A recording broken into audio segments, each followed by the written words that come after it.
When Michael Jordan pulled up to a house in Newport Beach, he sat in his car for 40 minutes before he could make himself get out.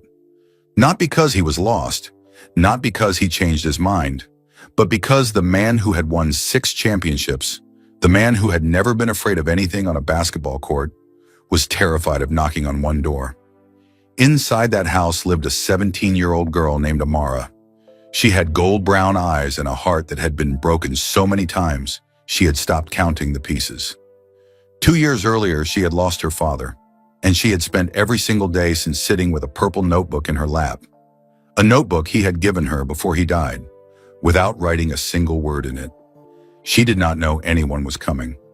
She did not know that the greatest basketball player who ever lived had been carrying something for her for an entire year. A folded piece of paper, worn soft at the edges from being opened and closed so many times. A promise made on a phone call 10 days before everything changed. A secret her father had trusted to one person and one person only. Because he knew that one day, when the time was exactly right, that person would show up and knock. So Michael Jordan finally got out of the car. He walked up to the door. He knocked 3 times, quietly, like someone who was not sure he had the right to be there at all. And Amara opened the door. What happened in the next 2 hours would change her life completely. Michael would sit across from her at a round kitchen table and tell her things her father had said that she had never heard. When he would walk with her into a study that still smelled like the man who used to sit there, he would hand her a letter, he would hand her a list, and then after all of that, he would ask her one single question, just one, and her answer, 11 words spoken quietly in her father's chair, would make Michael Jordan go completely still, then stand up, then walk down the hallway without a single word, put his hand flat against a photograph on the wall, and walk out the front door without ever saying goodbye. No wave, no see you later, nothing. Just the sound of an engine starting, taillights disappearing around a curve, and a girl standing alone in an open doorway, holding a purple notebook, finally ready to open it. The whole world would ask what the question was. They would guess basketball. They would guess money. They would guess things too dark to say out loud. Every single one of them would be wrong, because nobody knew enough about Amara to guess the truth. And the truth is not what you think. Stay with us through this entire story, because the moment you find out what Michael asked and what she said back, and why those 11 words made the strongest man in the room walk away without a word, that is the moment this whole story finally makes sense, and it will hit you in a way you are not expecting. Do not skip ahead. Every piece of this matters. Trust the story. It starts with a knock, 3 quiet taps on a door in Newport Beach, and it ends with a first word written on a blank page in the dark. She almost didn't open it. Amara Bryant, 17 years old, gold brown eyes, and in a heart that had been broken so many times she had stopped counting the pieces, was sitting cross-legged on the floor of her father's old study when she heard the knock. Not a loud knock, not the kind that says, "I am important, let me in." It was a quiet knock, 3 slow taps, like someone who was not sure they had the right to be there at all. Amara looked up from the notebook in her lap. The notebook had a purple cover, soft and slightly worn at the corners from being picked up and set down again without ever being opened. Her father had given it to her 2 years before he died.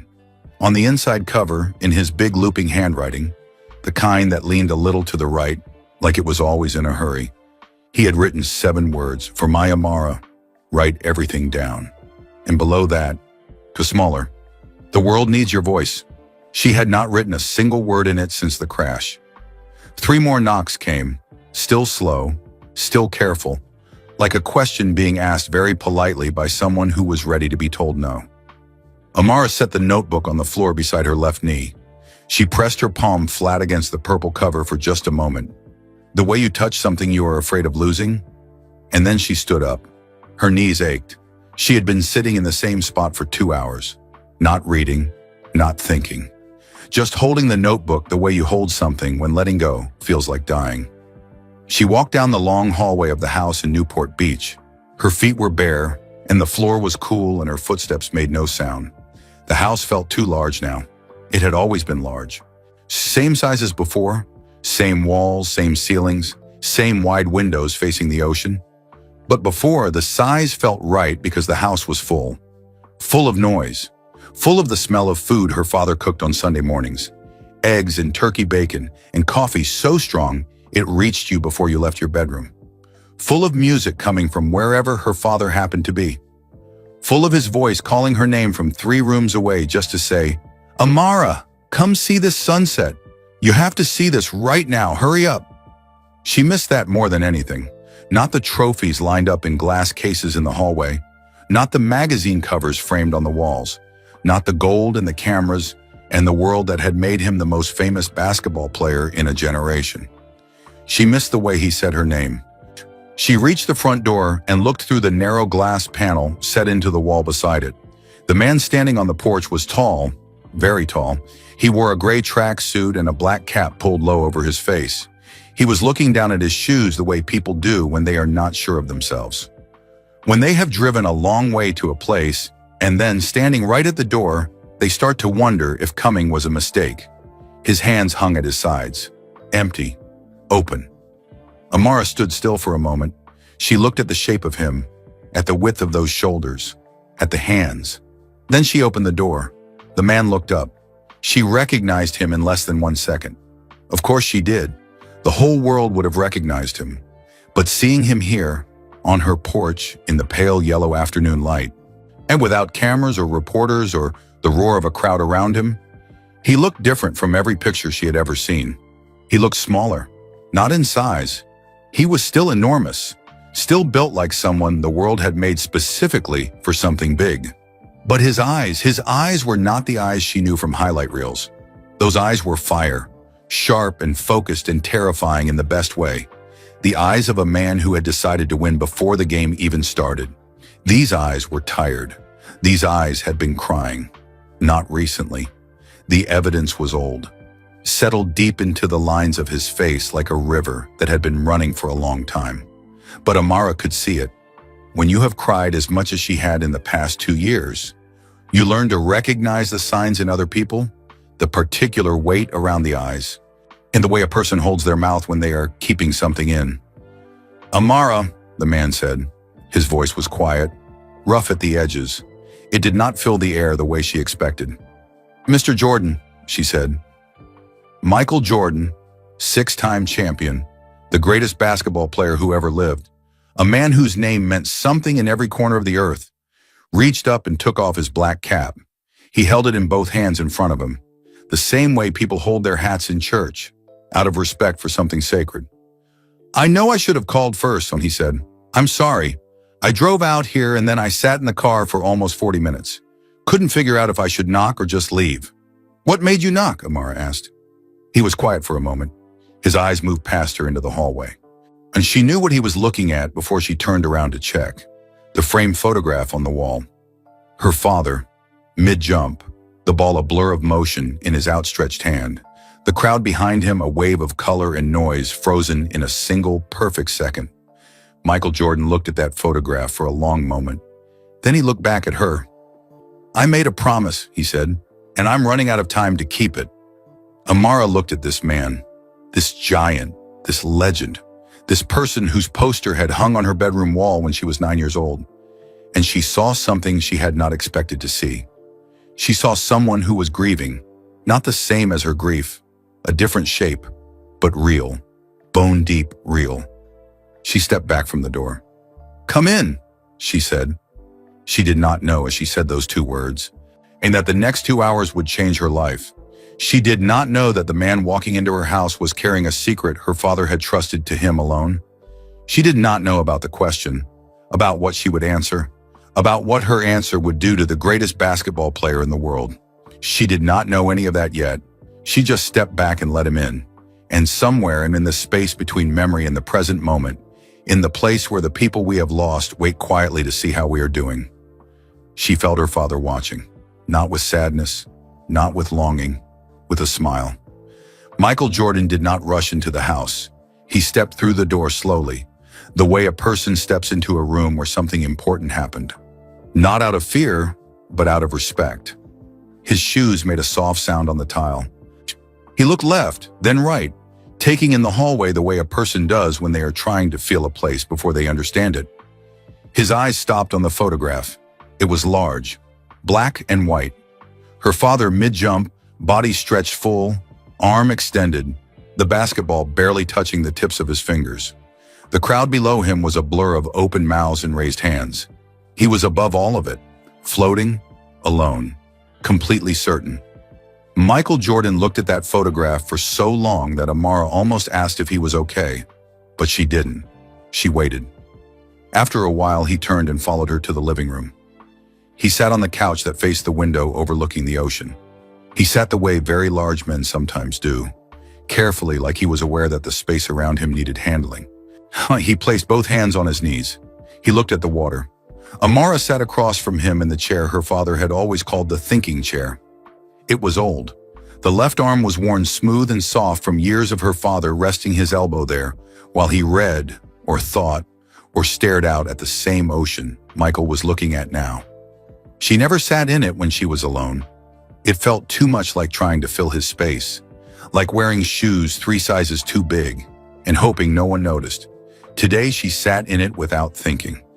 Something about having this man in the room made the old habits loosen their grip. On the glass coffee table between them sat a small ceramic dish shaped like a mamba. Black, sleek, coiled like it was ready. Her mother had placed it there after the crash and never moved it. She had said very quietly, "Good morning," she set it down, to keep him close. Michael Jordan looked at it. He looked at it for a long moment, and his face did something careful and private that Amara could not fully read. He loved those things, Michael said. Snakes. Most people, if they are going to pick a symbol, something to put their name on, something to stand for who they are, they pick a lion, an eagle, something with wings and fire. Kobe picked the most dangerous snake on earth. Because it doesn't apologize, Amara said. The words came out automatically, like a line her mouth had memorized without asking her brain. Because it had. Her father had told her that when she was 9 years old, sitting right where Michael Jordan was sitting, looking out at the same ocean, talking about what it meant to choose a name for yourself on purpose. Michael looked at her. Something moved in his expression. Not quite surprise, something quieter. Recognition. He taught you that, Michael said. He taught me a lot of things, Amara said. I know. Michael looked down at his hands. His voice dropped a little.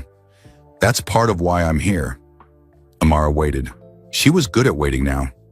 Grief does that to a person. When you cannot speed the world up, when you cannot make time move faster, cannot reach through the past and pull someone back, cannot skip ahead to the chapter where breathing is easier. You learn to sit very still inside a moment and let it be what it is. Michael Jordan looked up from his hands.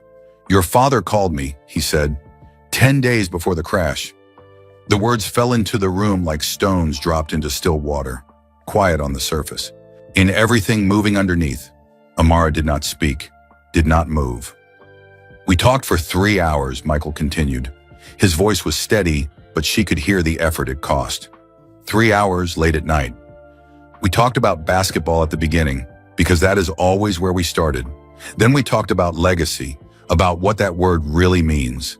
And then he stopped. He pressed his lips together for just a moment. Then we talked about what happens after. After what? Amara asked. She already felt she knew, but she wanted to hear him say it. After everything, Michael said. After the playing stops. After the crowds are gone. After the name means something different.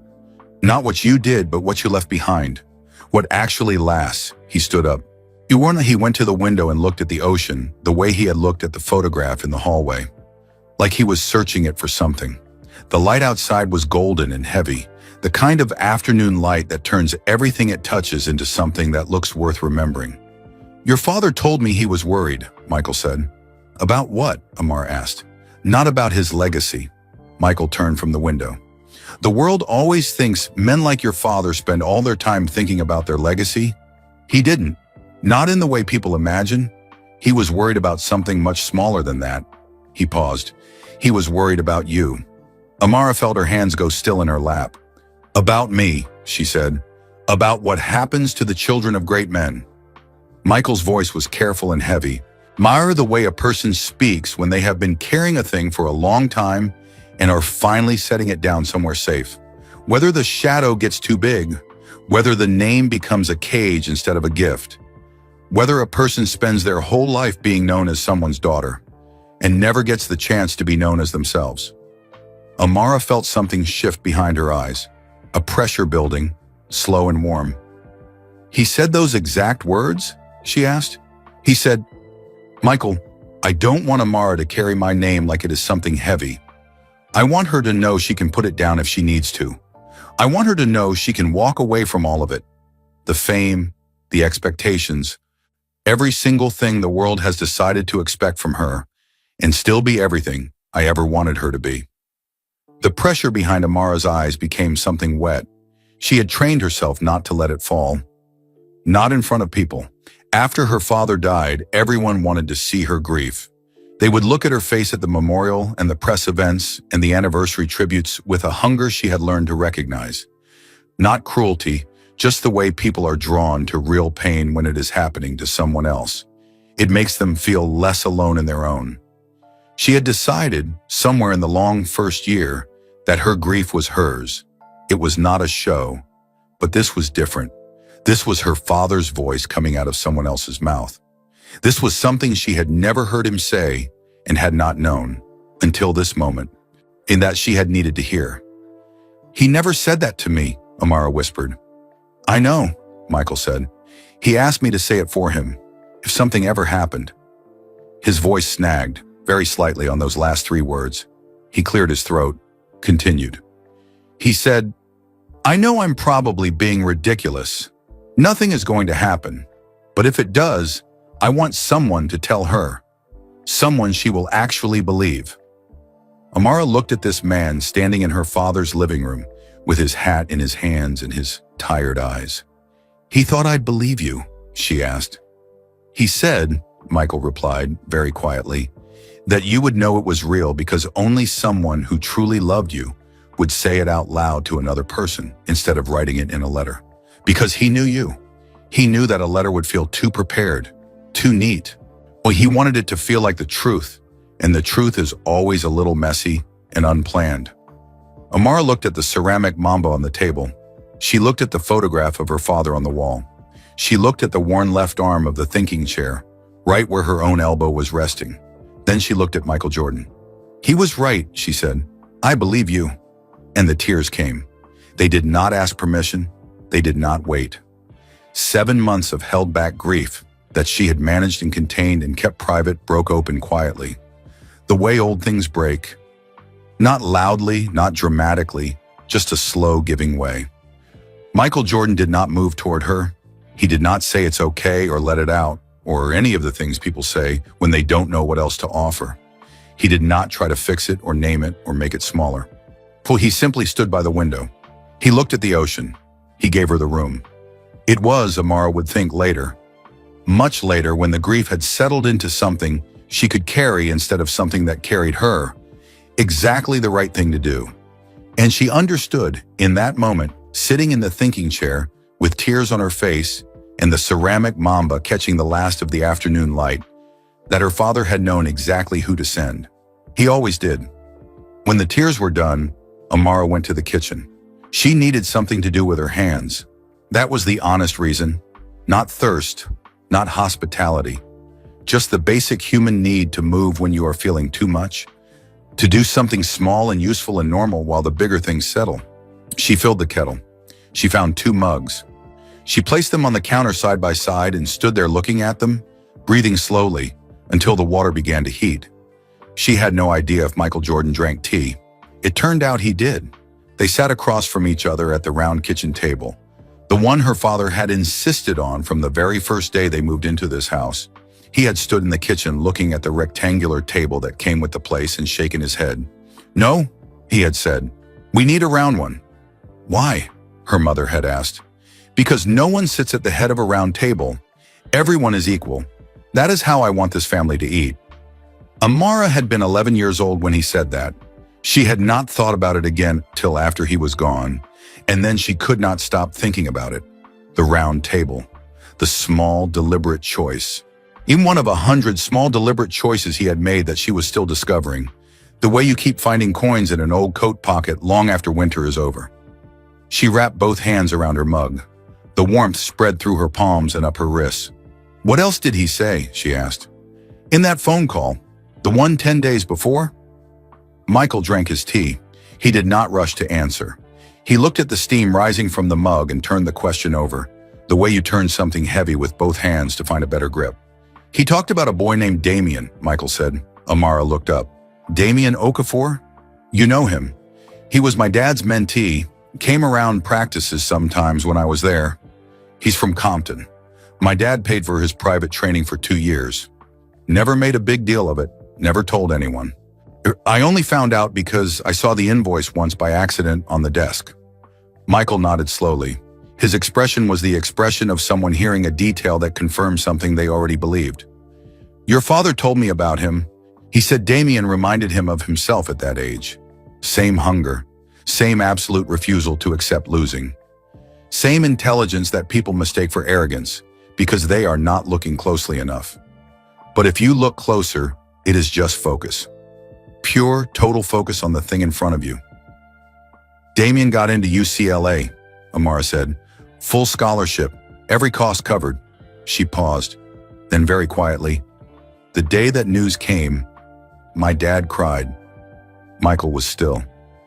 "He almost never cried," Amara continued. Her voice was soft, not fragile, just careful with the memory. "With the way you are careful with something that is precious and true. He cried at my sister's birth. He cried at his own mother's funeral. I can count on one hand the times I saw him cry.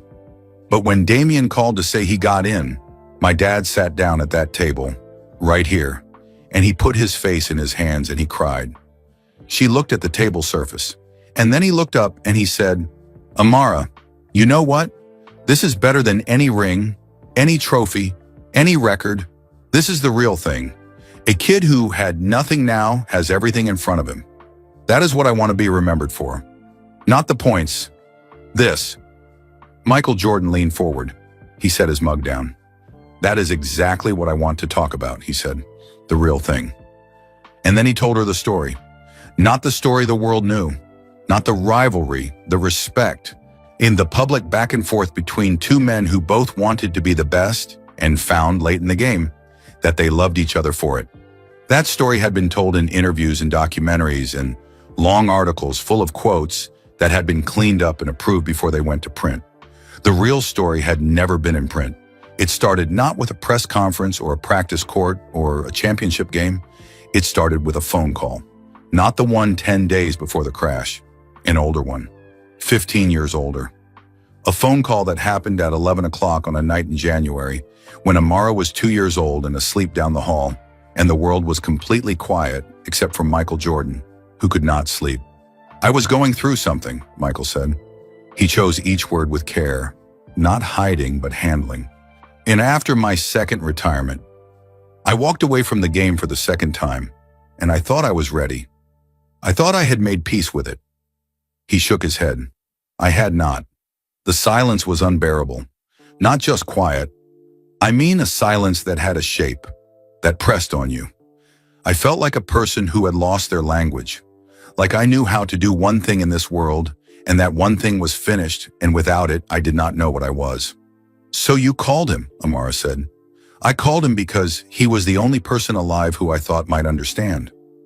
Michael looked at the table. "He was the only one who loved the game the same way I loved it. Not as a job, not as a career, as a reason. And I thought if anyone knew what it felt like to have that reason taken away, oh, it would be him." "What did he say?" Michael looked up at her. "He answered the phone on the second ring. It was past 11. Your mother was asleep. You were asleep. He answered anyway. And then he listened. For how long? 20 minutes. He did not say one word for 20 minutes. He just listened to me talk. Let me go around in circles. Let me say the same things 3 different ways. Never interrupted, never offered a solution." Michael paused. And then, when I finally ran out of words, he said, "Michael, you are not basketball. You never were. Basketball is what you did. But you, the actual you, the one underneath all of it, you are what you are when you are not playing. That is the one that matters. That is the one that lasts. Figure out what that is. The kitchen was very still. Outside, half the ocean kept its steady rhythm, push and pull, the same sound it had been making since before anyone was born and would keep making long after everyone in this room was gone. Amara stared at Michael Jordan. "He never told me that story," she said. "He wouldn't have." Michael's voice was quiet and certain. "Why not?" "Because your father believed that the things you do for people when no one is watching, when there is no camera, no crowd, no record of it anywhere, those are the only ones that truly count. He did not need you to know he had helped me. He did not need the credit. He just needed to do it because it was the right thing to do. And for him, that was always enough."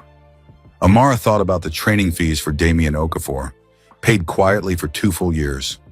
She thought about the summer her father drove 3 hours round trip twice a week to help a neighbor's child with math. Not a famous child, not a talented child, not a child who was going to make him look good or say his name in an interview one day. Just a child who was struggling and lived 3 doors down and whose mother had mentioned it once at the mailbox almost as an afterthought. He had shown up the next morning with a whiteboard and a marker. She had not known about any of these things until after the crash. That was the thing about grief no one warned you about. It did not just take, it also kept giving. It kept opening doors to rooms you had never been allowed inside while the person was alive. Rooms full of all the ways they had moved through the world quietly, without announcement, without the need for anyone to see. What else did he say? Amar asked. In the call. A great deal more, Michael said. I could sit here for a week talking about your father and not come close to running out. But there is a reason I came today, something specific he asked me to do. Besides telling me what he said about my name, Amara said. Besides that. The afternoon light had shifted while they talked. It moved across the kitchen floor in a slow golden band, the way time moves when you are not watching it. So gradually you only notice how far it has gone when you finally look up. He asked me to ask you a question, Michael said. Amara went still. Just one, Michael continued. He told me that when the moment came, I would feel it, that I would know. He said, you won't have to think about it, Michael. You'll just know. He looked at her steadily, across the round table, across the 2 mugs of cooling tea, across everything. He was right. I feel it right now. She looked back at him. Ask it, she said. But before he could ask it, Amara held up one hand. Wait, she said. There is something I need to show you first. She pushed her chair back from the round table and stood. She did not explain. She just walked out of the kitchen and back down the hallway, past the framed photograph of her father frozen mid-jump, past the living room where the ceramic mamba sat coiled on the coffee table, past the thinking chair with its worn left arm, all the way to the door at the end of the hall. Her father's study. She heard Michael's footsteps behind her, big and slow and careful on the hardwood floor. She opened the study door. The smell hit her first. It always did. Books and cedar wood and something underneath those things. Something that had no name, that you could not buy in a store or describe to another person. The smell of a specific human being, his particular presence, soaked into the walls and the carpet and the spines of 100 books over years and years of him being here, being alive, being himself in this room. 2 years after the crash, and the smell was still there. She did not know what she would do on the day it finally faded. She did not let herself think about that day. Michael Jordan stepped into the doorway and stopped. He looked around the study the way he had looked at the photograph in the hall, slowly, taking it in like something he wanted to remember correctly. The walls lined with books, the old mahogany desk, dark and heavy, with brass handles on every drawer. The single window that looked out over the garden, where the bougainvillea was turning deep orange and pink in the last warm reach of the afternoon. Her mother has not changed anything in here, Amara said. She was not sure why she said it as though talking about her mother from a distance. Maybe because grief did that sometimes. Put a thin wall of glass between you and the version of yourself that was still feeling things. She said this room is his. We don't touch it. Michael nodded. He did not step fully inside. He stayed in the doorway, as if he understood that this room required permission to enter. Amara went to the desk. She went to the bottom drawer, the deepest one, the one that needed both hands because it was heavy, not just with weight, but with everything inside it. And she pulled it open. The letters were stacked in neat bundles tied with thin twine, the way you bundle newspapers or old mail when you want to keep things organized but also close. Some of the envelopes were yellowed at the edges, old enough to have been written years before the crash. Some were white and clean and new-looking. All of them had her father's handwriting on the front, that big, slanted, always slightly in a hurry script that she knew as well as she knew her own face. Michael Jordan took one slow step away from the doorway. He moved toward the desk and looked into the open drawer. He stood there and looked at all those letters without speaking. "What are these?" he finally asked. "Letters," Amara said. "He wrote them for years. He never sent them. He never told anyone about them. And he just wrote them and put them here." "Letters to who?" "To me." Her voice was even but thin, the way ice looks even but thin at the edges of a pond in early spring. "Every single one is to me. He wrote one for my 18th birthday, my 21st, the day I graduate, the day I get married, the day I become a mother, the day I lose at something that matters, the day I want to quit, the day someone I love breaks my heart." She looked up from the drawer. "He wrote for all the days he was afraid he might miss," she said. "He wrote them so that if he was ever gone, if something ever happened and he could not be there, he would still be there. His words would still be there. He would still get to show up." The room was so quiet that she could hear the bougainvillea moving in the breeze outside the window. A soft, papery rustling, like something breathing. Michael Jordan's face did something complicated and private. She watched the muscles along his jaw tighten slowly, then release. He was holding something in, not out of coldness, but out of a kind of respect. This moment belonged to her, and he knew it, and he was not going to take even an inch of it for himself. "He never told me about these," Michael said at last. "He never told anyone." Amara reached into the drawer and lifted one bundle. She turned it in her hands, feeling the weight of it. "I found them 3 weeks after the crash. Mom asked me to look for some old contract paperwork. I opened the bottom drawer and..." She stopped. She pressed her lips together once, briefly, collecting herself. "I sat on the floor right here, and I read every single one. Both days. I barely slept. I just sat in this room and read him." Michael looked at her. "What did they say?" Amara was quiet for a moment, not because she didn't know the answer, because the answer was so large she had to decide where to start. "Everything," she said at last. "He wrote about the morning I was born, what it felt like to hold me for the first time. He said his hands were shaking so badly the nurse asked if he needed to sit down." A small, involuntary smile crossed her face. "He wrote about being scared, not scared of being a father. He said that part felt natural, like breathing. He was scared of being a good father. He said those are completely different fears." Michael nodded slowly, as if he understood the difference without needing it explained.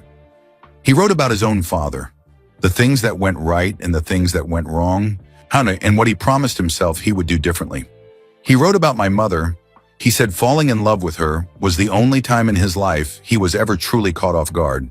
He said she surprised him completely, and he was grateful every single day that she had." She set the bundle back down gently.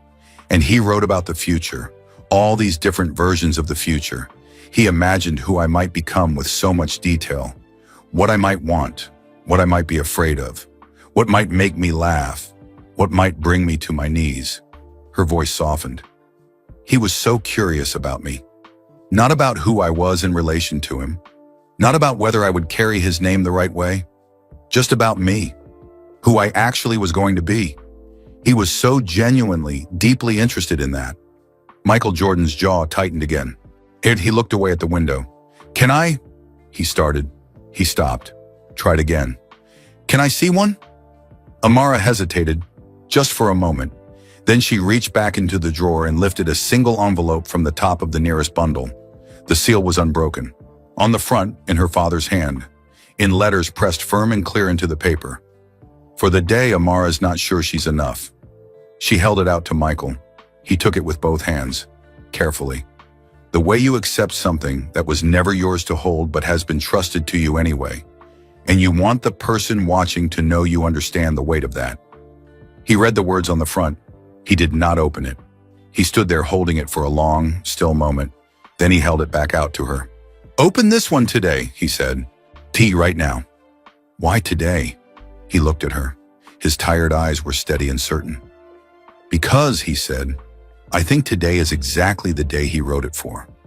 Something in the way he said it, not a push, not a command, just a man looking at a situation clearly and saying what he saw, made her believe it without question. She sat down in the chair at her father's desk, her father's chair. She had not sat in it since he died. It felt enormous around her and exactly right at the same time. She slid her finger carefully under the sealed flap. The paper made a small, soft sound as it opened, like a breath being let go. She unfolded the letter. She read. Michael Jordan moved to the doorway. He turned away from her and looked out at the garden, at the bougainvillea blazing orange and pink in the low golden light. And he looked at it with the full attention of a man who is giving someone else the only true privacy that exists in a shared room. The privacy of being looked away from. Amara read the letter once. Then she read it again, slower. When she was finished, she folded it along its original creases. She slid it back into the envelope. She held the envelope in both hands in her lap and sat very still for a moment, breathing. Then she looked up. "Okay," she said quietly. Michael turned from the window. "Okay," he said. "Ask me," Amara said. "Ask me the question." Michael Jordan turned from the garden window. He walked back across the study slowly, away from the doorway, away from the orange and pink of the bougainvillea in the fading afternoon light. He stopped near the bookshelf and stood with his arms at his sides, very still. Well, the way a person stands when they want to take up as little space as possible, not because they are small, but because they understand that this moment belongs to someone else. He looked at Amara the way her father used to look at her sometimes.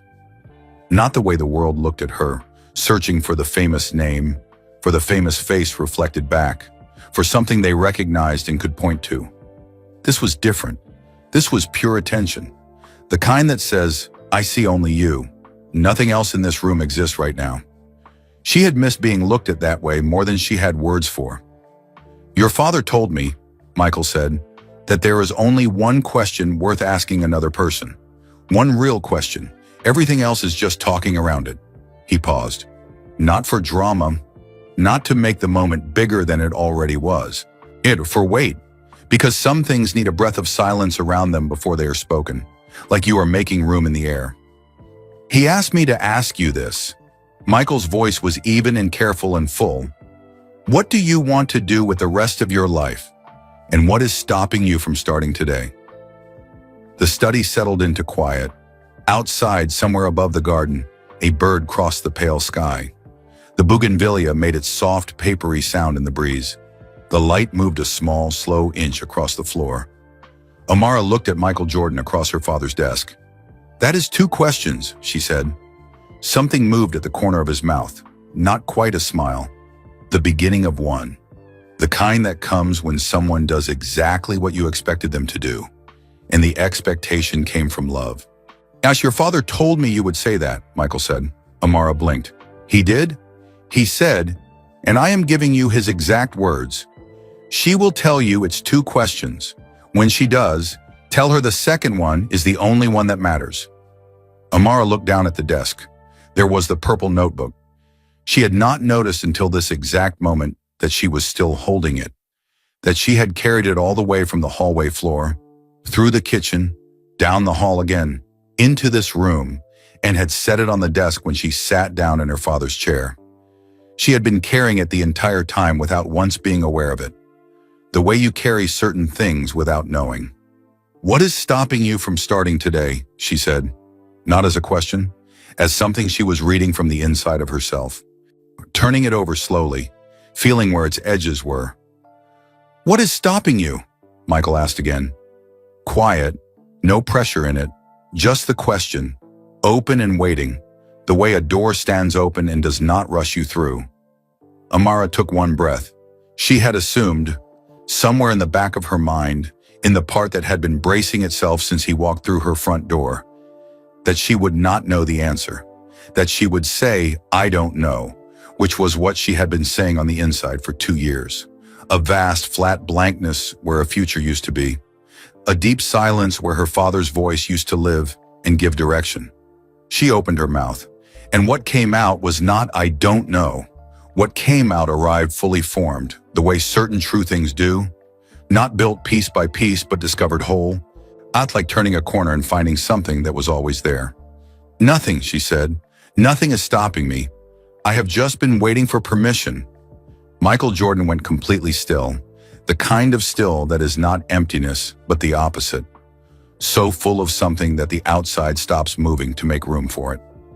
"Permission from who?" he asked. His voice was very quiet now. "From him." Amara looked up. Her eyes were dry and her voice was steady, and something in her chest that had been locked for 2 years was turning, slowly, toward open. "I have been waiting for my father to tell me it was all right, to stop carrying the weight of who he was and just be who I am. I kept waiting for him to say, 'It is okay to want something only for yourself. Not something that carries my name forward. Sorry, not something that makes the world nod and say like father, like daughter. Just something that is yours and only yours.'" She looked at the purple notebook on the desk. She picked it up. "I want to be a writer," she said. The words landed in the room like the first real thing said in a very long conversation. Because it was. It was the first time she had said those words out loud to another human being. It felt like stepping off a high ledge. Not the falling part, but the split second before, when you still do not know whether the air will hold you. "I have wanted it since I was 12 years old," she continued. "I never told him. I was afraid it would seem small.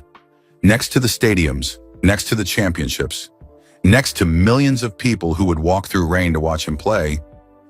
What is a girl in a notebook? What does that amount to?" She set the notebook down. "But the letter," she stopped, took one breath, started again. Her voice was steady in a way it had not been in 2 full years, steady and certain and quietly strong. The letter said, "Amara, if you are reading this, it means you are not sure you are enough. So let me tell you what I know. You are the most important thing I ever made. Not the rings, not the records, not any of it. You, and whatever you choose to build with your life.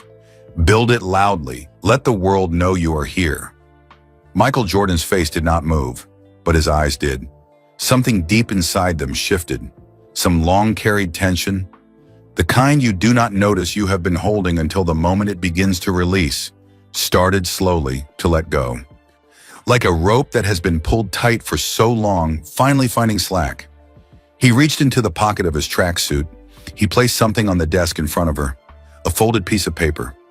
Old, worn soft at the edges from being folded and unfolded many times.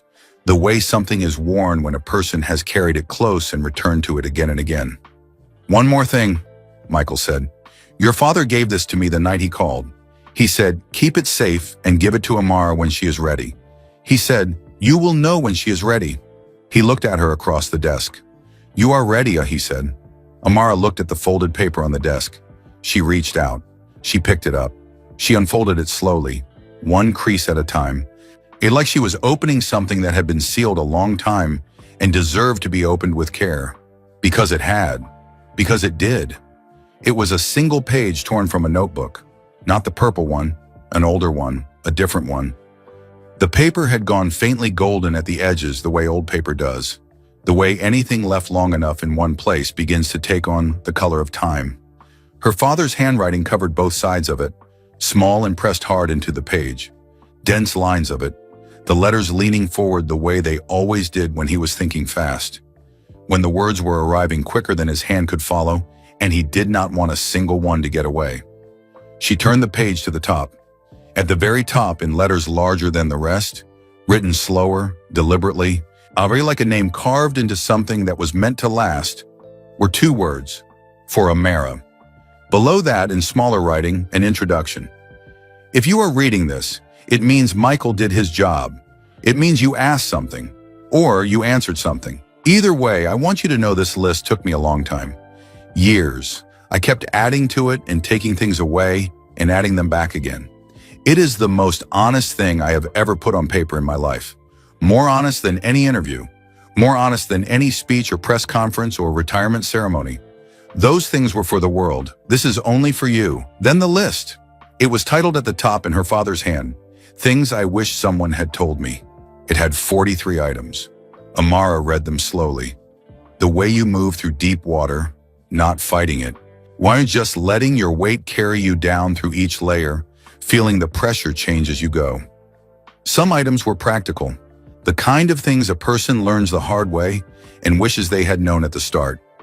Never sign anything you have not read 3 full times, not twice. 3. Learn to cook at least 5 things really well. Not fancy things, real things. Food that feeds people and makes them feel taken care of. It will matter more than you think. Sleep is not a reward. Sleep is not something you earn. Sleep is the foundation everything else stands on. Protect it like it is sacred, because it is.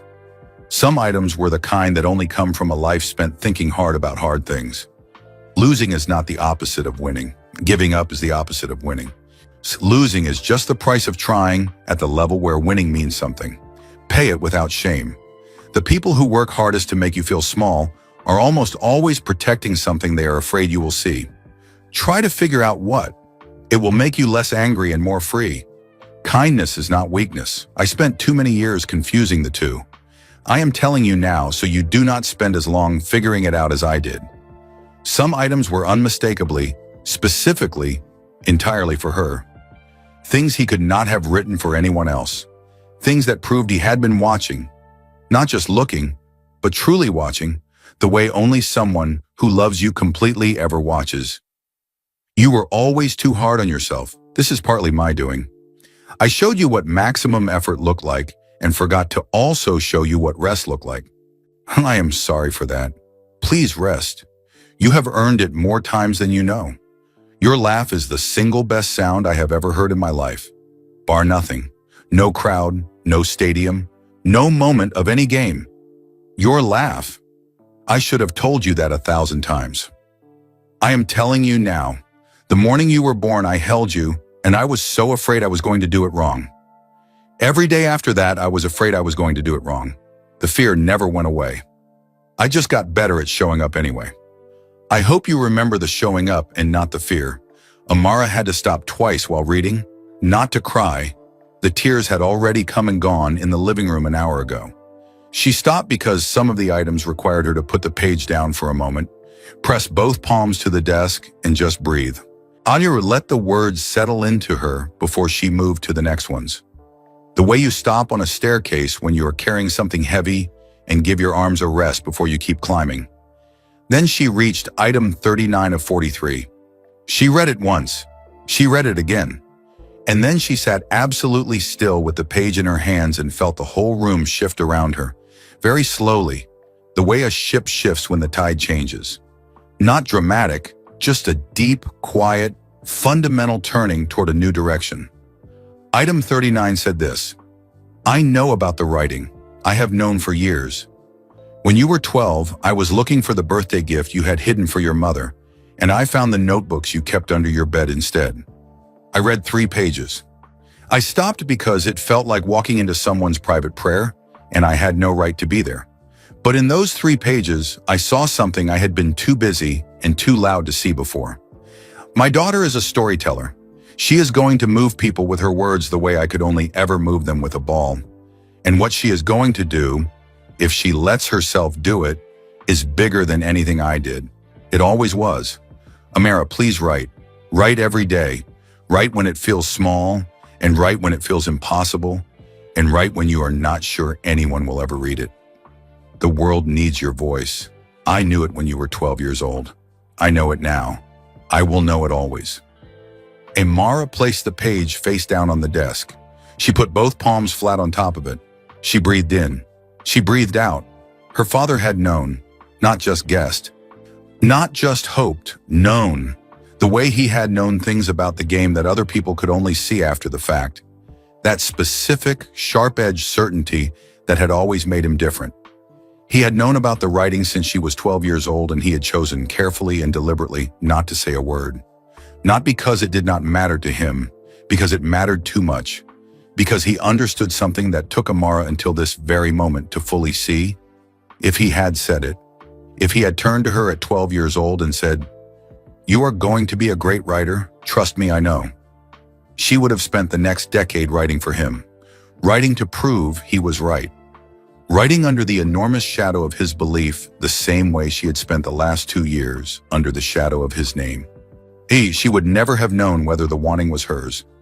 He had stayed quiet and he had carried it alone, and he had trusted Michael Jordan to bring it to her when she was finally ready to own it for herself. When she was broken enough and healed enough and certain enough that no one else's belief could take the credit.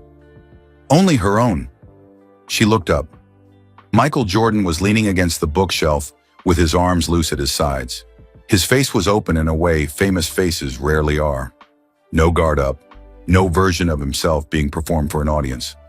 Just a man standing in a room full of books and cedar smell and the last of the afternoon light, watching a girl receive the thing her father had kept safe for her across years and distance, and finally across death itself. "He knew," Amara said. "He knew," Michael said. "And he never told me." "No, because," she started. "Because he needed you to want it first," Michael said.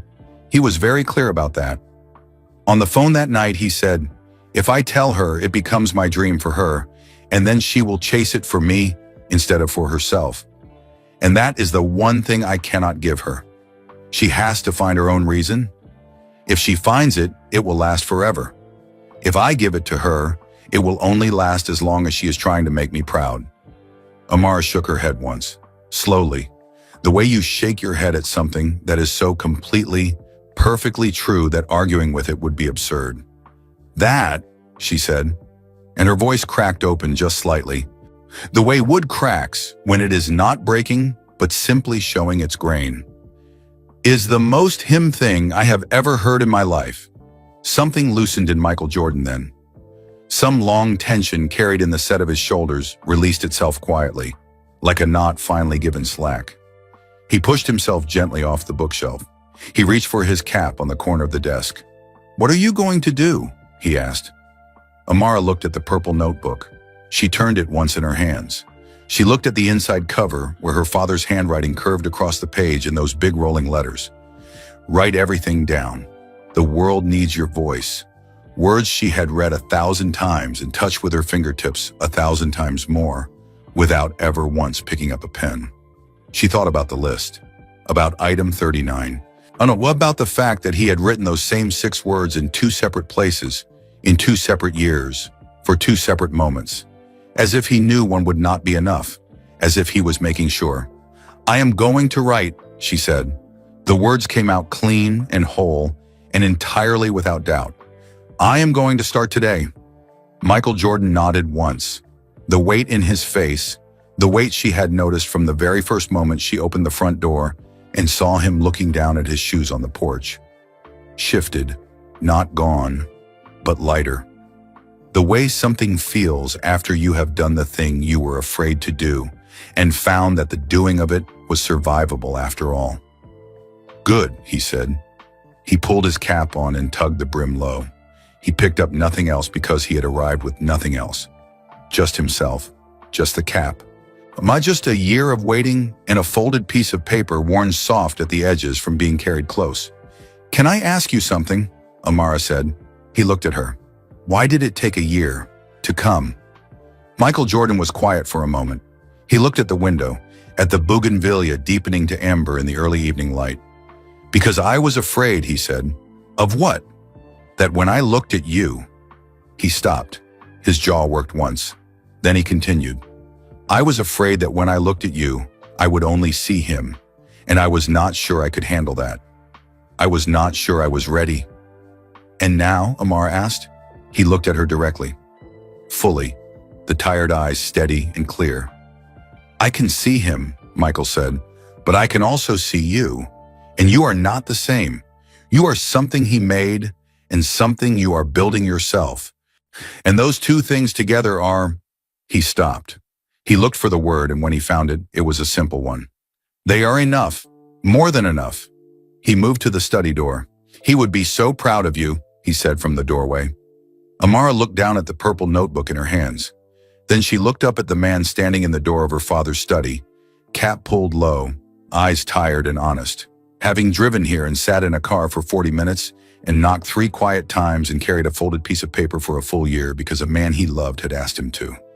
I know, she said, and for the first time since her father died, the very first time, she said those 2 words and felt them land without the hollow echo, without the doubt underneath, without the grief pressing up against the back of them.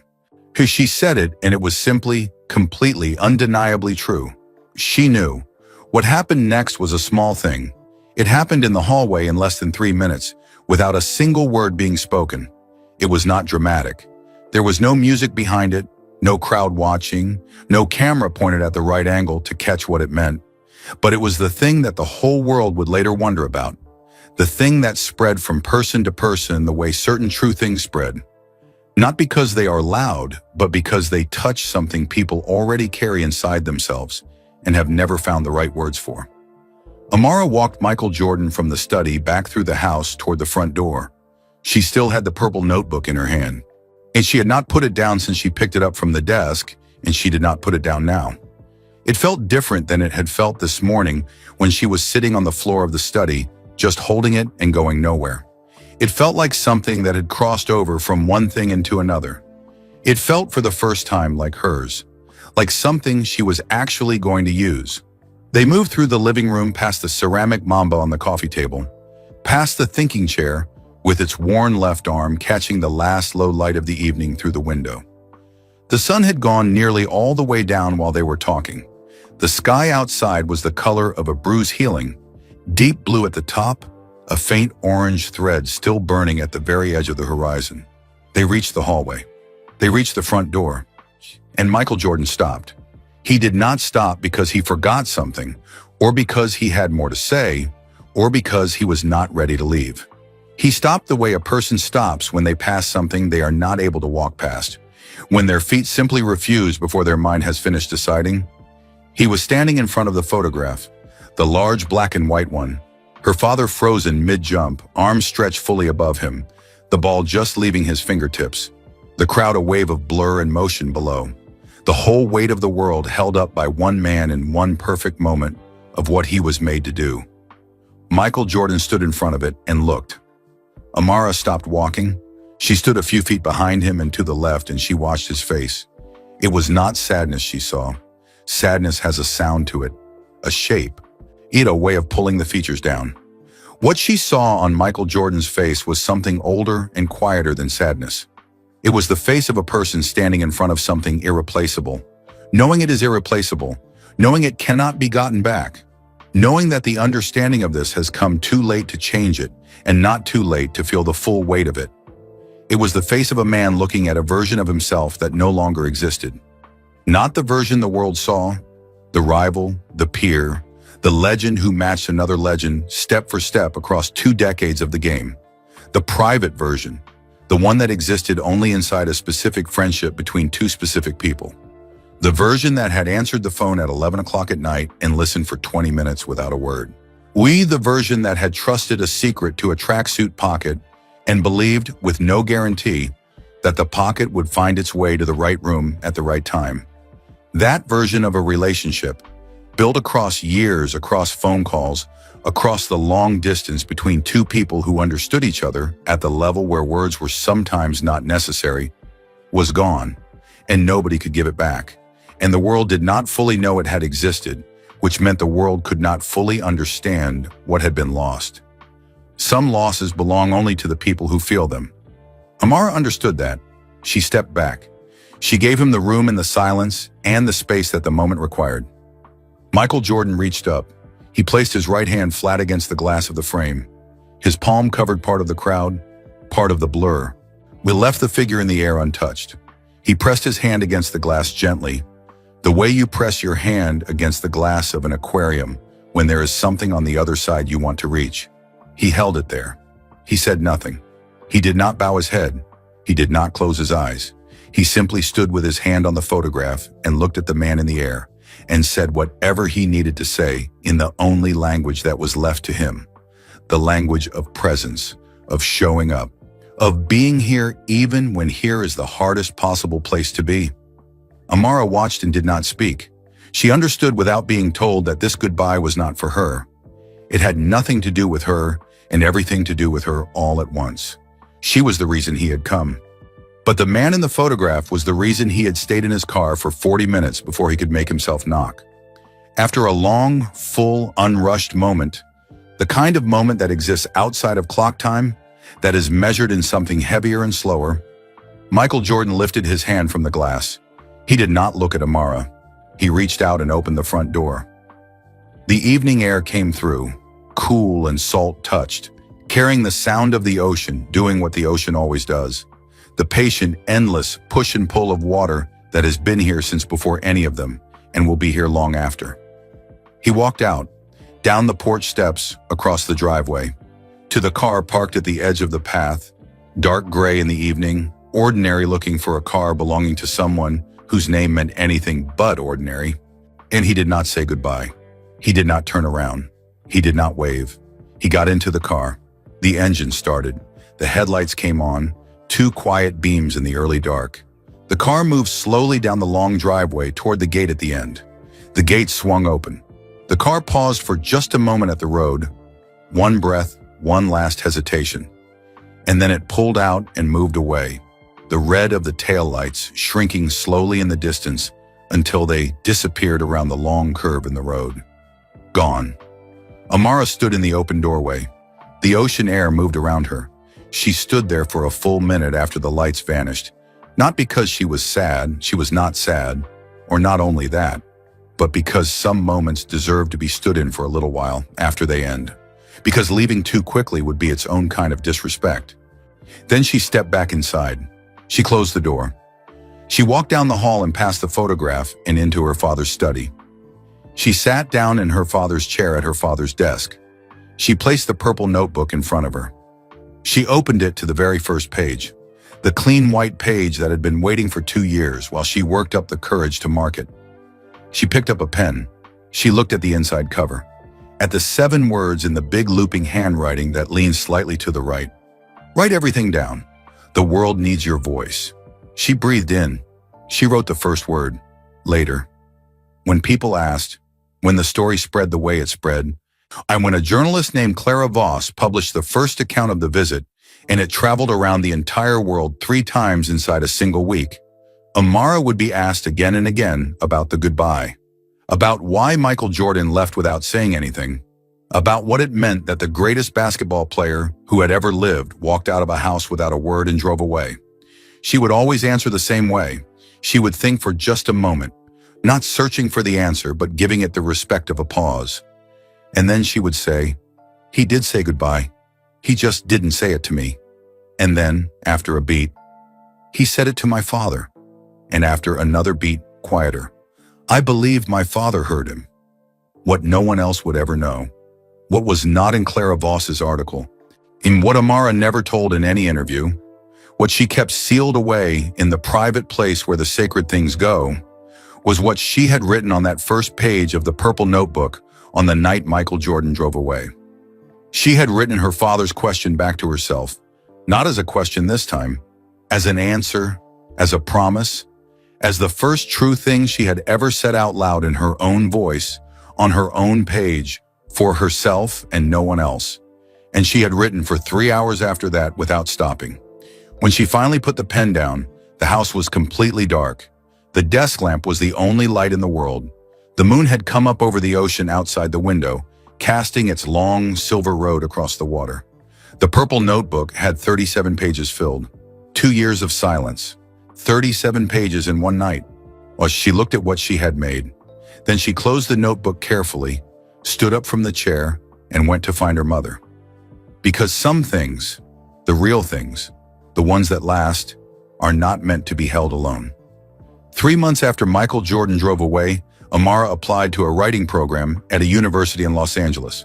She did it on a Tuesday morning in November. She sat at her father's desk in the pale early light, The bougainvillea outside the window still holding its color, even as the rest of the garden went thin and quiet with the season.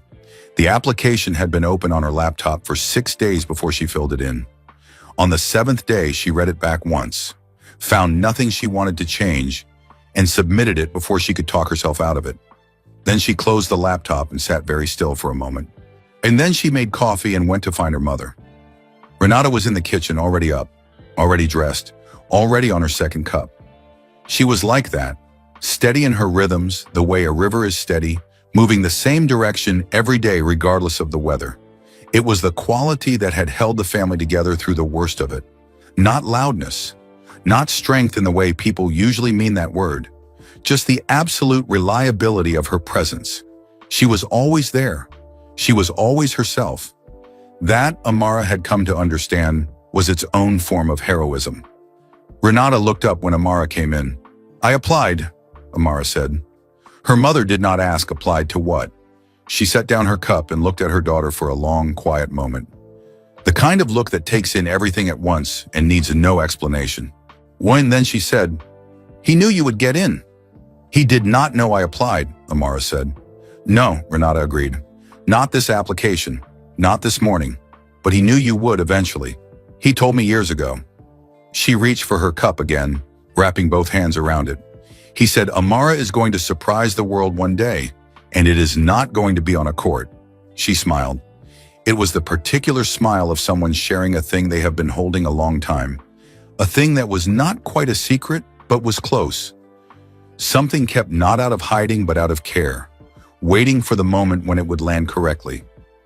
"I always meant to tell you that," Renata said. "I kept waiting for the right moment." Amara sat down across from her mother at the round table. Outside, a bird moved through the garden. The bougainvillea shifted in a soft breeze that came off the ocean. "Why does everyone wait for the right moment?" Amara asked. It came out more like a thought said aloud than a real question. But Renata treated it like a real question, the way she treated most things. With full attention and no rush. She was quiet for a moment. She looked at the coffee in her cup. "Because love makes people afraid," she said at last. "The deeper you love someone, the more afraid you are of saying the thing wrong, of it coming out crooked when it was straight inside you, of it landing differently than you meant." She paused. "So you wait. You plan. You look for the perfect moment, and sometimes you find it, and sometimes you run out of time before you do." She set the cup down. "And sometimes," she continued more softly, "the perfect moment was never a specific moment at all. It was just any moment. It was right now. It was always right here." She looked at Amara across the round table. Across the table her father had insisted on, the one with no head, the one where everyone was equal, and her eyes were clear and certain. "I am so proud of you," she said. "Not because you applied, not because you will get in, which you will, because of who you are. You are your father's daughter, and you are completely and entirely yourself. And those two things have never been in conflict with each other. Not once, not ever. I need you to know that." Amara looked at her mother for a long moment. "Why did he not just tell me?" she asked. "About the writing, about knowing. He could have just said it. He could have saved all of this. The waiting, the silence, the 2 years of not starting." Renata was quiet for a moment that had real weight to it. "Because he wanted you to own it," she said. "Completely. Not partly, not mostly. Completely." She leaned forward slightly, both hands flat on the table. "Think about it this way. If your father, a man the whole world was watching, a man whose opinion counted more to you than almost anyone's, if he had looked at you at 12 years old and said, 'You are going to be a great writer, trust me,'" she paused, "you would have spent 10 years writing to prove he was right. Every word would have been aimed at him, and somewhere underneath all of it, for the rest of your life, you would have wondered, did I want this, or did I want to make him proud? Would you have been able to tell the difference?" Amara opened her mouth. She closed it again. Because no, she would not have been able to tell the difference. She knew that with an honesty that was uncomfortable to sit with, the way real honesty sometimes is. "By staying quiet," Renata said, "he made the wanting yours, only yours, and now nobody can take it from you. Not the world, not the doubt, not the fear, because it came from inside you before anyone named it out loud. That is a gift he planned for years to give you. Amara looked at the table. She thought about the 43 items on the list. She thought about the drawer full of sealed letters for futures that had not happened yet. The birthdays, the heartbreaks, the victories, all the moments her father had imagined and written for just in case. She thought about Damien Okafor, away at UCLA right now, who had called her 2 weeks ago with a voice that sounded the way sunlight looks when it hits moving water, scattered and warm and everywhere at once, to tell her he had made the team. She had cried after she hung up. Good crying, the kind that comes when something your father believed in keeps happening in the world without him, which means that what he built did not die when he did. She thought about the messages her mother had shown her, hundreds of them, arriving in the weeks after Clara Voss's article went around the world, from people who had lost parents, from people who had lost children, from people who had lost friends and did not have the words for the shape of that loss until they read the story of a girl and a purple notebook and a man who drove to a house and knocked 3 times quietly and asked one question that was really 2. They had written to say, "This is the thing I could not name. Thank you for naming it." Amara thought about all of that, and then she thought about the things she had not told any of them, the thing that was not in Clara Voss's article, the things she had kept sealed away in the quiet private place where only the most important things are kept, where they stay safe and whole until the moment they are ready to become something bigger than a secret. Item 43 on her father's list, the last thing he had written, pressed so hard into the paper with the pen that she could feel the ridge of the letters when she ran her thumb across the back of the page, as if he had needed that word to go all the way through, to pass from one side to the other, to be felt as much as read. It said, "Amara, remember this always. I am not the greatest thing I ever did. You are, you and your sisters. The rings will gather dust. The records will be broken. Every number I ever put on a scoreboard will belong to someone else eventually. But you will outlast all of it. You are my real legacy. You have always been my real legacy. Act accordingly." She had not told her mother about number 43. She had not told Michael Jordan. She had not told Damien or Clara Voss or the hundreds of people who had written in to say thank you. She was saving it. She was saving it for the first page of the first chapter of the book she was going to write. Because some inheritances are not meant to be spent quietly in private. Some of them are meant to be built into something the whole world can read. She looked up at her mother across the round table. "I am going to write about all of it," Amara said. "About him, about the visit, about the question and the letters in the list, about what it means to carry someone's name and still figure out your own." Renata looked at her daughter. Her eyes were full, not spilling, just full. The way a glass looks when it has been filled carefully to exactly the right level. "Good," she said. Just that word. Just good. The way her father had said good in the study when Amara told him she was going to start. One word that contained everything. Amara picked up her coffee. She looked out the window at the garden, at the bougainvillea holding on to the last of its color in the cool November morning. She had things to write. She was going to start today. Here is what the world thought it knew. Michael Jordan had visited Kobe Bryant's daughter. He had arrived without warning, stayed for a few hours, and left without saying goodbye.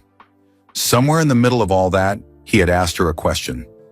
Nobody outside that house knew what the question was. Nobody outside that house knew what she had answered. Clara Voss had written about it carefully. She had described the visit in broad strokes. The unexpected arrival, the hours spent inside, the wordless departure. She had called the question simply a personal one about Amara's future. Amara had asked her to go no further than that. Clara had respected it. The internet, as it always does, filled the silence with noise. People theorized. People argued. People built entire explanations out of 3 facts in their own imagination, the way people always do when they are given a space they feel they have the right to fill. Some said Michael had asked about basketball. Had her father trained her privately? Was she going to play? Was there a comeback story here? A next generation story? A way for the legend to continue? Some said it was business. A question about the estate, about money, about some arrangement the two men had made that the public had never been told about. Some said it was darker than that. Some said Michael had asked about the crash, about the last morning, about the final hours of a day nobody wanted to think about, but everybody thought about anyway. They were all wrong. Not one of them came close, because not one of them knew enough about Amara Bryant. Not the daughter of a famous man, but Amara herself. The girl who sat on floors holding notebooks she could not bring herself to open. The girl who had been waiting 2 years for permission to be herself. To guess what the real question would be, or what the real answer would sound like when it finally came. Here is the truth. The question was not about basketball. It was not about money or arrangements or the terrible geography of a January morning. The question was about her, only her, who she was, what she wanted, what was standing between her and the life she was meant to build. Or in her answer, the 11 words that made Michael Jordan go still and then walk silently down a hallway and place his hand against a photograph and drive away without once looking back, was not a broken answer. It was not a sad one. It was the most hopeful thing he had heard in years. She had said, "Nothing. Nothing is stopping me. I have just been waiting for permission." And when those 11 words reached him, Michael Jordan did not hear only Amara's voice. He heard his friends. He heard the phone call from 15 years ago, the late night, the silence that lasted 20 minutes before the answer came. He heard, "You are not basketball. Basketball is what you did. Figure out what you are when you are not playing. That is the real one.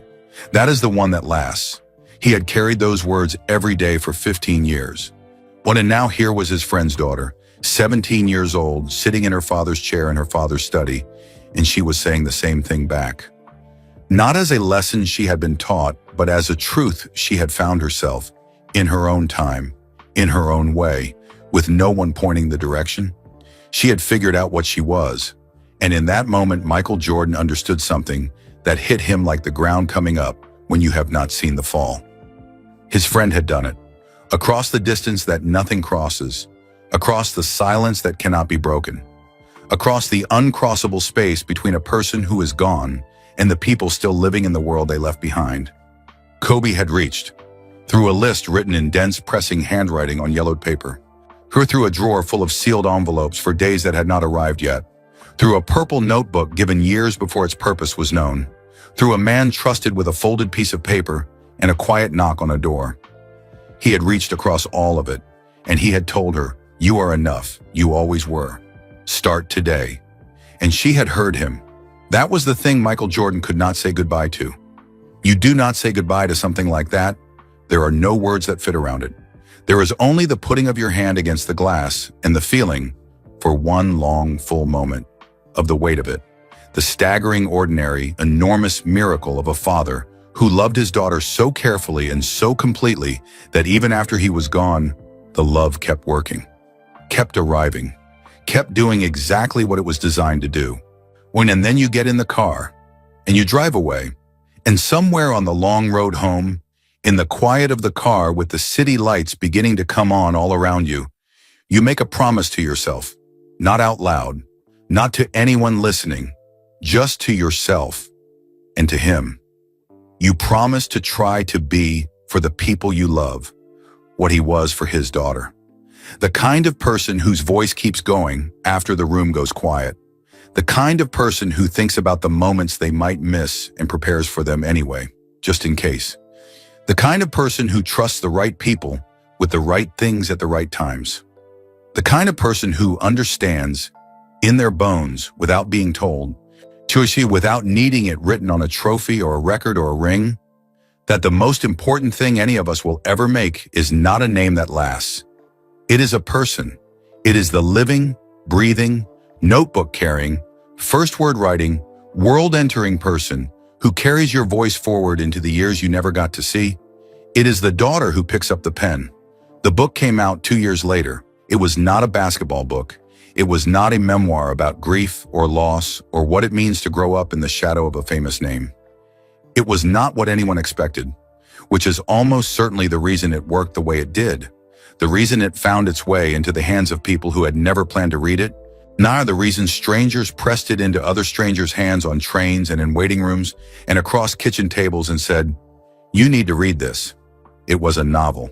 It was about a girl who opens a drawer and finds letters written by someone she has lost. Letters for every day he was afraid he would miss. About the journey she takes, alone and then not alone, to understand what those letters mean. About the people who find her and the people she finds in return. About the way real love does not always announce itself. About the way it sometimes works in the dark, quietly for years without needing to be seen. The dedication page was short, just 2 parts, 6 lines total, set alone at the center of an otherwise blank white page. The first part said, "For the man who told me to write everything down."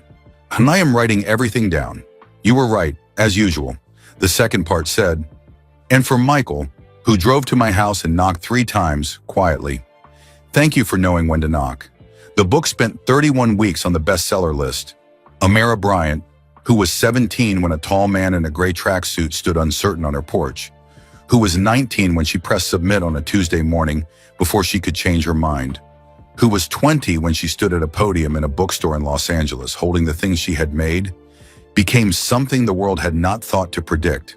Not a basketball player, not a keeper of her father's flame, not a name appended to a larger name like a footnote at the bottom of a page that belongs to someone else. A writer, her own name, her own voice, her own story, told in her own words, beginning with a first word written on the night a man drove away without saying goodbye. There is a photograph from the launch. She is standing at the podium with the book raised in one hand. She is 20 years old and she is wearing a necklace. Small, simple, a ceramic mamba in black hanging on a thin gold chain, sitting just below her collarbone like a quiet declaration. In the front row sits a tall man in a gray tracksuit and a black cap pulled low. He is sitting carefully the way big men sometimes sit, like they are aware of the space they take up and want to take it up gently. He is not looking at his phone. He is not looking at the crowd. He is looking only at her. He is smiling. Not the smile from the posters. Not the smile that sold things or won things or made the whole world feel the electricity of someone who had decided to be the best. The other smile, the one underneath all of that, the one that belongs only to moments that are real and private and not for anyone else. His eyes across the room are less tired than they were on the afternoon he stood on her porch and looked at his shoes. Not all the way rested. Some things take longer than 2 years. Some things you carry forever and the weight just becomes familiar, becomes part of how you move through the world, but lighter. Something in them lighter than before. He claps when she finishes reading. He claps longer than anyone else in the room, which is a room full of people clapping hard. He claps until the sound becomes its own kind of speech. And after the event, they find each other in the corner of the store, away from the crowd and the cameras, beside a shelf of books, in the quiet that exists at the edge of a loud room. He says something to her. She nods. Later, a journalist asks what he said. Amara is quiet for just a moment, not searching, just giving the memory its proper space. "He said my father would have been proud," she answers. "What did you say back?" "I said I know." The journalist smiles. "Just that?" "Just that." She pauses. "I used to say those words and feel the hollow underneath them, like saying them was a thing I owed people. Not anymore." She looks at the book in her hands, at the cover, the title, the name at the bottom, her name, only hers. "Now when I say I know, I just know. It's that simple. It's that big."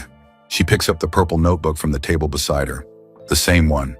Always the same one, carried everywhere. Now nearly full, the cover soft and worn at the corners, from 2 years of being held and opened and written in every single day. She opens it and writes something down. She does not say what it is. She does not have to. Because the world has her voice now. It has the words she found when she finally stopped waiting for permission, the ones that came in a flood on the night a man drove away without saying goodbye. 37 pages of them pouring out into the dark, while the moon laid its road across the ocean outside the window. And the first word she ever wrote in that notebook, the one she wrote at her father's desk in her father's chair, with her father's lamp the only light in the house, was not a grand word. It was not a word anyone would put on a poster or a plaque. It was just a name, his name. She started there, with him. And then she found her way, one word at a time, to herself. That is always how it works. That is always where the real stories begin, not with the question, with the answer. And that is the story of a knock that changed everything. A man who sat in his car for 40 minutes because love made him afraid. A girl who had been waiting 2 years for permission she already had. And a father who found a way to speak from a place that has no voice. Through letters, through lists, why through a folded piece of paper worn soft from being carried close. If this story moved you even a little, drop a comment right now and tell us, where in the world are you watching this from? We have people tuning in from cities and towns and little corners of the earth we have never even heard of, and every single one of you makes this community what it is.